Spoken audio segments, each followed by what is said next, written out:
अरविन्द आश्रम खानको माता तीर्थबाट द लभ क्याराभान जो यहाँ आज पोखरामा आफ्नो साङ्गीतिक कार्यक्रम लिएर आउँदा पोखरा चिसाखोला वेद विद्याश्रममा जो कार्यक्रम गर्नु पर्यो भनेर प्रस्ताव गर्नुभयो। आदरणीय भुवन लामिछानेज्यूलाई यहाँ यो कार्यक्रम ल्याएर हाम्रा सकल गुरु र विद्यार्थी सबैलाई प्रस्तुत गराउने भुवन भारीज्यूलाई करताल ध्वनिद्वारा स्वागत गरे। यो विद्याश्रमको अनन्य सहयोगी हुनुहुन्छ। हरेक काममा हामीलाई यो आश्रम सञ्चालनमा सहयोग गर्नुभएको छ। त्यस्तै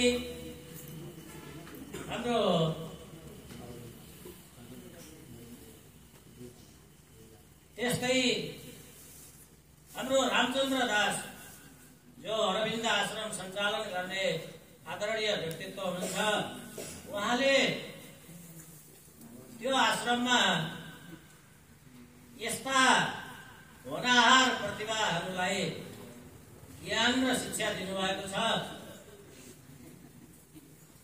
अहिले पढाइका सँगसँगै यहाँ विभिन्न प्रकारको उद्योगहरू सञ्चालन छ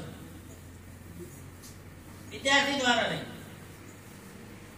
यहाँ अहिले जो बाँसुरी बजाइरहनु भएको छ, यहाँ जो हाम्रो कार्यक्रममा अंग्रेजी भाषालाई समेत उल्था गर्ने हुनुहुन्छ, उहाँ पनि त्यहीको विद्यार्थी, त्यही आश्रमको उत्पादन हुनुहुन्छ।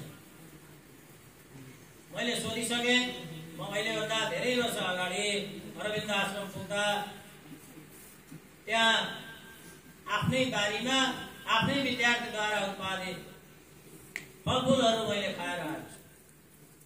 त्यसमध्ये हाम्रो भाइहरूलाई मन नपर्ने हलुवा भेल छ कि छैन? अहिले हलुवा भेल टर्रो हुन्छ। टर्रो हुनेले तपाईँहरूले खानुहुन्न, गुलियो मात्रै खानुहुन्छ।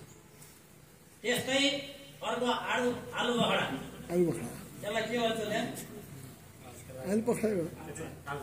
आल्छा, हामी यहाँ आलु बखडा भन्छौँ। त्यस्तै आलु। त्यस्तो अवसरमा म त्यो आश्रममा पुगेको थिएँ र मैले प्रत्यक्ष देखेर यहाँको वस्तुस्थिति अध्ययन गर्ने अवसर मिलेको थियो। मेरो टिममा हामी 22-25 जना थियौँ, त्यसमध्येको म पनि थिएँ। धेरै जिज्ञासा राखेँ। विद्यार्थीहरूद्वारा पस्मिना बुन्ने काम भइरहेको छ, विद्यार्थीहरूद्वारा धूप बनाउने काम भइरहेको छ, विद्यार्थीहरूद्वारा गाई पाल्ने काम भइरहेको छ, विद्यार्थीहरूद्वारा तरकारी खेती गर्ने काम भइरहेको छ। अहिले पनि छ। त्यसको नेतृत्व विद्यार्थीहरूकै छ।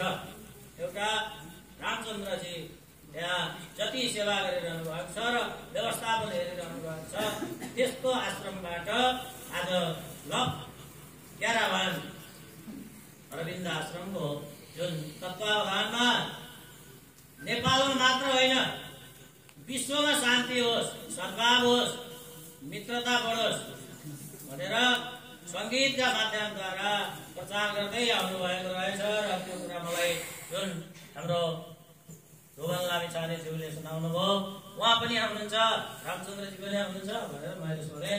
उहाँ आउनुहुन्न भन्नुभयो, उहाँ आउनु भएको भए अझ म अत्यन्त हर्षित हुने थिएँ। उहाँ नआइकन उहाँका प्रतिनिधिहरू जति आउनु भएको छ 30 जनाको टोली, त्यसमा पनि हाम्रो क्याराभान जो प्रमुख व्यक्ति मार्क भेला यहाँ उपस्थित हुनुभएको छ। उहाँलाई स्वागत गर्न पाउँदा पोखरा चिसाखोला वेद विद्याश्रम र मेरो तर्फबाट हार्दिक